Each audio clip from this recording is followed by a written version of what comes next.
So let's get this started.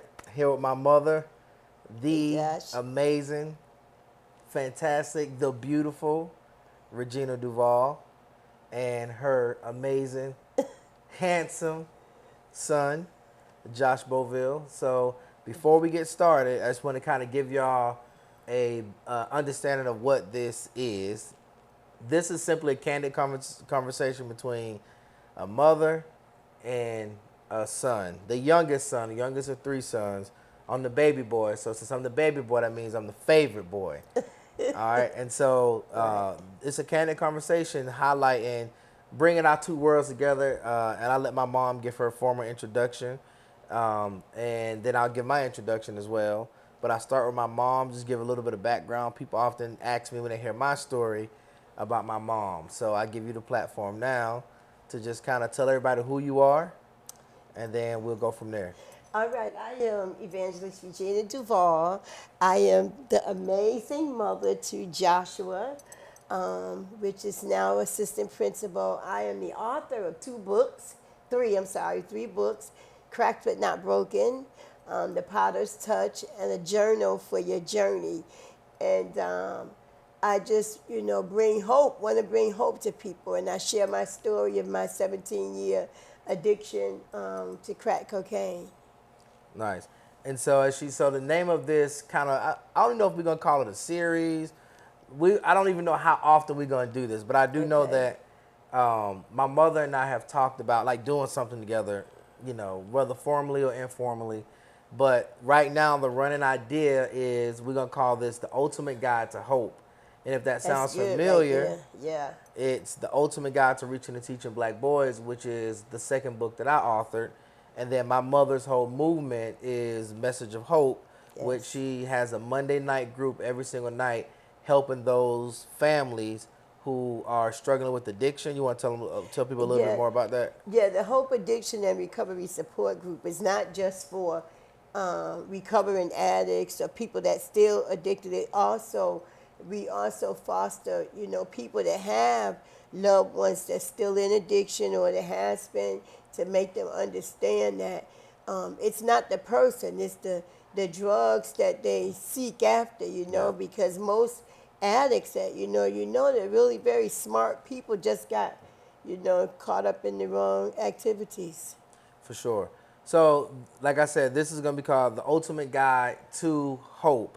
All it is a candid conversation between my mother and I, bridging those two worlds together and unpacking like the complexities of, as my mom mentioned earlier, I'm an educator, actually my 10th year in education, which is Wow, crazy. That's that's crazy. crazy. I don't 10 even believe years that. Yeah. and in my first year as assistant principal. And so navigating the complexities of what it's like being a black boy going through the educational system as a student, teacher, and now school leader, and then those same complexities with you raising three black boys through the system, Yeah. some triumphs, some challenges, but you have three sons that are contributing members to society. Yes. My big brother James, super proud of him. If you're in Rock Hill, stop by the Popeyes Popeyes. on Cherry Road because he was recently named the general manager there, and he's turning that store around.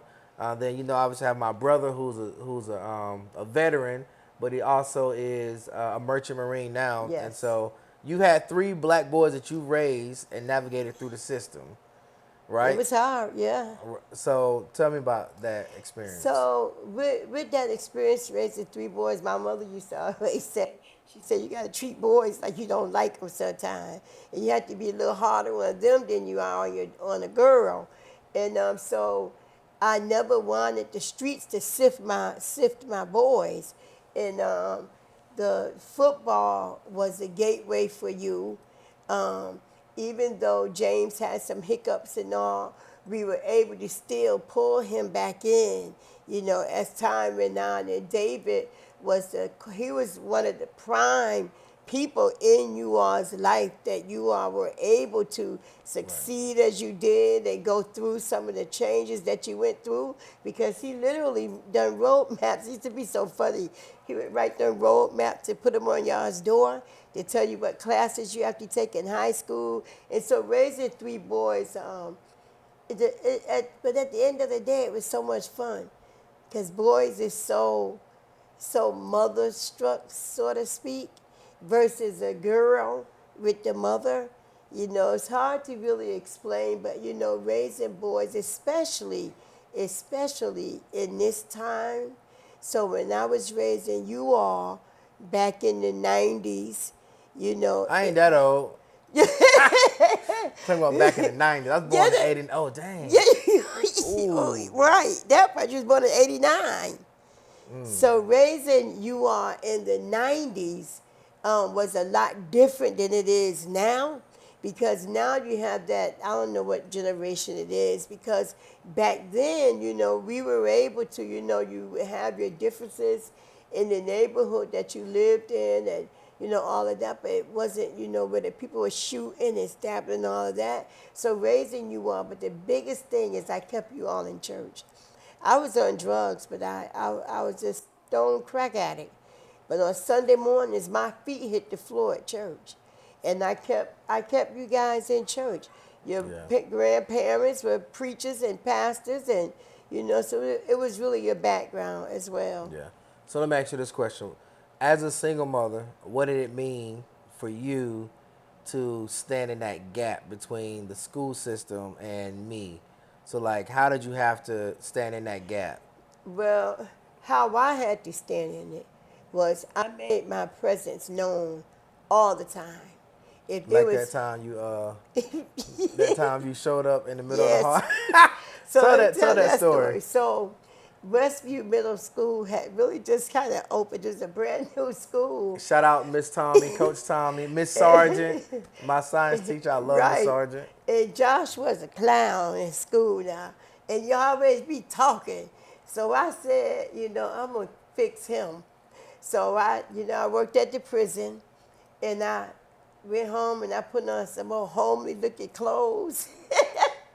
And I was looking real crazy for real. And I got a chair and I sat it in the middle of the hallway. So when Josh come out, when you would come out, you would be this big surprise. So I seen the kids lining up in the door. You line up to come out. When the bell rung for y'all to come out and they opened the door and they tripped on each other trying to tell your mama in the hallway, Josh. Man, I was so embarrassed. And by doing that, and then too, we got to understand that back then, we didn't have to worry about with the doors locked to go into school to check on our child. We could go in there anonymously. I could go in there, get my little pass from the front, and I would creep around the school and be peeking in the classrooms at Josh and Carrie. So it's so different now, because you Yeah. can't do that anymore. So your version of standing in the gap was coming and standing in the hallway. Okay?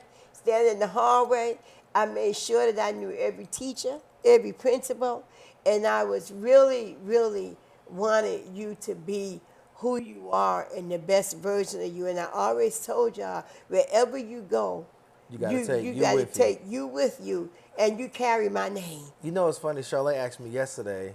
She said, "Where you get that quote from? Where no matter where you go, you got to take you with you." So, and I said, oh, you know what? I think my mother told me that a long time ago. I sure did. So I think about standing in the gap. The next question I'm gonna ask you, and I want to go backwards a little bit. Okay. What was I think now? I think I could be misreading this, but did I stay back in first grade?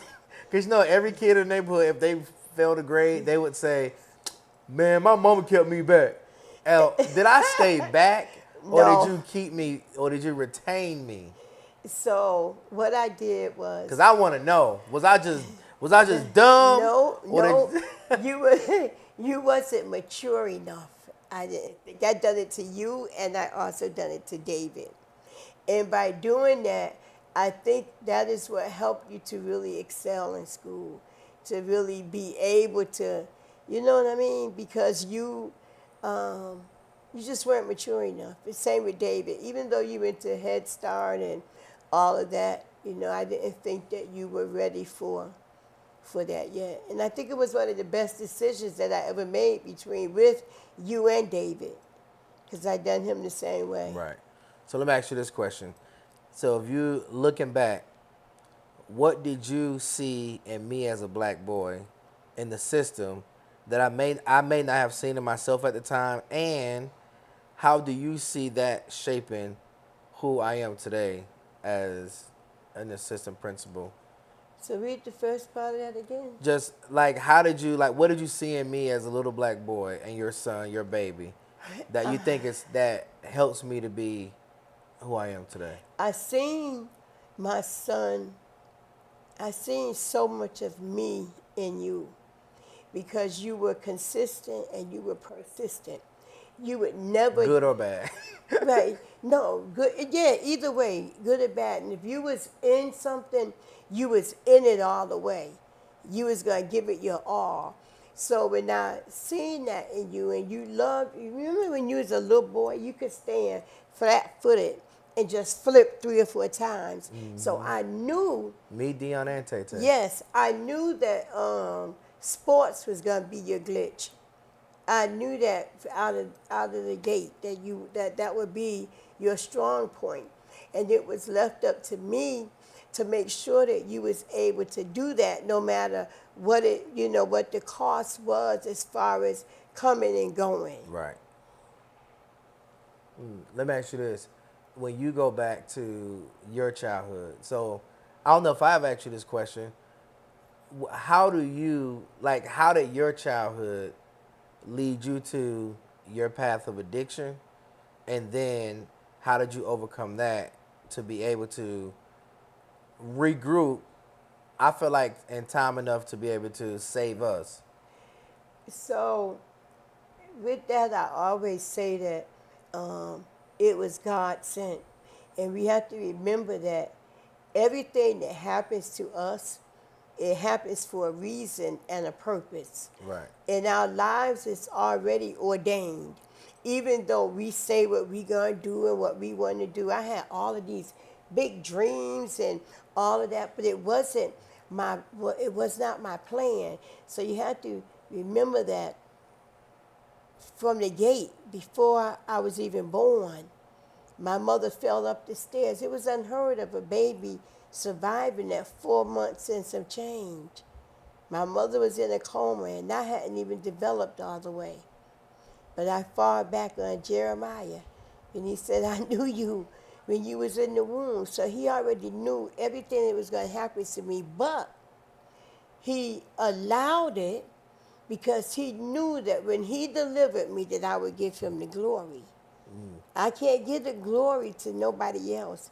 And for you all, my children, when I got delivered, I set you down and I told you I'm sorry. And I told you that's a path you never want to go. So that's why I done all that I could, even with just talking to y'all or whatever, was to make your life and you understand that that's not where you want to go. Let me ask you this, 'cause especially you talk about this with your on your Monday night call. How important? So you think about, I just think about over the years some of the stories I've learned about with some of my students and their parents, and just like stories that'll break your heart. And then you have some parents that they don't show up, and then you have some parents that do show up. And I always remember outside of, like, you might go on your binges even when you was on drugs. You might go on your binges where we don't see you for a couple of days, but for the most part, you consistently showed up, even in the height of your addiction. And when you got clean, you set us down, and you didn't hide anything. You didn't sugarcoat anything. You told us every detail. And for me, that helped me a lot.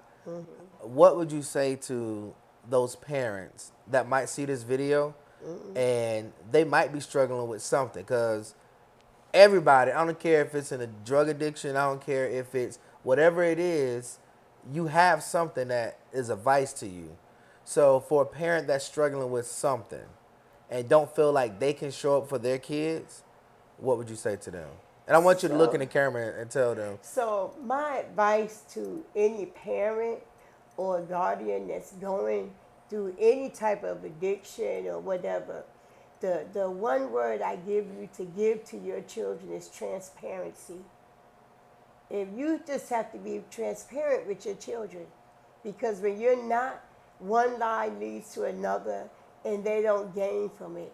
And I learned that being transparent with my own, I opened up the gate for them to ask me what they wanted to ask me, but I also opened the gate to tell them this is not the life that you want to live. It's not what you want. So you have the opportunity to go to school, to get a career, get a trade, or whatever. Now is your opportunity to do that, because now you see that you don't want to be or do what I did in that aspect. Even though I worked all the time, we've never been homeless. We've always had really nice houses. And yes, I was a crack addict. But I knew that that was one part of your life that I had to keep grounded, that I had to make sure that my children never had to go in a shelter or never had to be without a bed in their own room and just all of that. That was one of the things that I fought the hardest for during my addiction. Yeah, and I'll say you fought really hard because remember, we joke about this, and people that probably never experienced this are probably like, it might be cringe to some of y'all, but we used to have a joke in our family. We say, "Oh, mom's a functional crackhead," Yeah. because like she said, we always had a roof over our head, and I think like for me that was big. Like always had a roof over our head. We always had each other, and like I always felt like you would show up, and even like I remember the funny stories where, and it's like I said, for some people it might be a little cringe, but we're open book and our family is super transparent. But like we would know when my mother would be going upstairs in her room in her room to do her drugs or whatever. And me, James, and Carrie would be downstairs. David might be at work or at school. And it would be we would make a joke out of it. Like it was our way to kind of laugh instead of crying or whatever. And so mom would come down and she'd go upstairs normal, and then she and she come downstairs like a superhero, boy, strong, and be like, "What's that noise? What's that?" And so we would just play into it, and we'd make a joke or something. Be like, "Mom, you heard that?" She'd be like, "What?" Like it would be funny. And so but the point I'm making with that story is we always had consistency, which there's some friends in the neighborhood who had parents who were on drugs as well, and it wouldn't be they don't see their parents for a couple of days, they don't see their parents for a couple of years, and so or their mom for a couple of years, and so I commend you for that because crack cocaine is a strong drug, Oh, but it is. that shows you how strong your love was for your kids. So despite battling that, you still fought for us. Last question, all right? Okay. Because the theme of this is I want to be able to provide, let this be a resource for specifically parents and educators who reach and teach black boys. And I want to say this as a disclaimer. The black boy experience in education is not monolithic, meaning we all don't have the same experience. Every black boy is not coming from That's right. a lens of trauma, a lens of parents with addictions, because I think about my black sons that are going to, one is in school and one will be in school in a couple of years. They're coming from a household with two parents in the household, both educators. So I want to make sure that disclaimer is there, that the black boy experience is not monolithic, but there are some common trends that and resources and tools that educators and parents could use to be able to advocate and educate those black boys. So Let me just say this right here. A lot of times our black boys don't necessarily come from a home of addiction and all that. A lot of them come from a two-parent home that has a lot of differences within the home. Yeah. It cause them to, show out at school, cause them to not be able to do this and that. You can have, I encounter, a family because I do a lot of community work as well, and I walk the different areas of my church or whatever, and I give out little bags of stuff, and I talk to people, and some of these young kids, you would be amazed at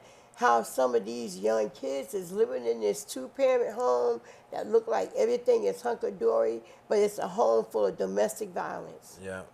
And that causes that child to be, that Yeah. boy to be one of those, and then he'll be thinking that it's okay to beat on the woman and Yeah. stuff. So that's another thing that we have to really look at like Yeah, and that. that could be black, white, yellow, It green. don't matter It what don't color. every color in between. Right. Last question for you. We're gonna close it out.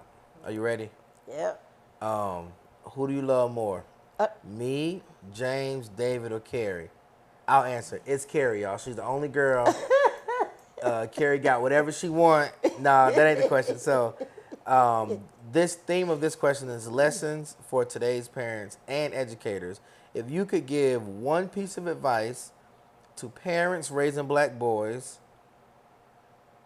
and one piece of advice to educators teaching them, what would you say based on your journey? okay, so that's a twofold question. For the educators, the one thing I would say to them is you have to begin to look and hear these young men from another set of eyes and ears and with compassion. Because if you don't know what's going on in their home, you can't really, dictate or say certain things. And that's why it's important for educators to look at their file if they're able to. See what their background is before you just launch out at this boy that's being bad and just doing anything in school. Find out his history. See where it all comes from, the root of it, and then that'll help you to be able to help to nurture that young man and get him on the right track. And as far as a parent, this is what I say, and I say it all the time. You have to love. I love them where they are. Right. And that's all I can do. I can love you where you are and pray for you and talk to you. And I would never, and I always say, my mother loved me out of the streets. She loved me out. I would go on these binges and I would show up at her house because I knew that she wasn't going to be like, oh, you need to this, you need to that. She would say, hey, baby, you hungry? She would have me something to eat. She had me clean clothes laying on the back of the chair, and I would pile up in one of her beds, and that's the love that parents or guardians have to give to our young boys, because we got to understand too, Josh, nowadays they much younger doing drugs now. They're much younger. So those are things that we have to look at as educators and as people that do things in the community as well. We have to look at that and know that even the marijuana, that's the gateway drug now, but it's being mixed with so many other things, and it's causing this big high addiction in our middle schoolers. Yeah, You know? and some elementary kids, I'm sure. So before I close it, I want to say this too, um, to educators, and this is the season where school districts are waiting for those state report cards to come out, and here's what's getting ready to happen.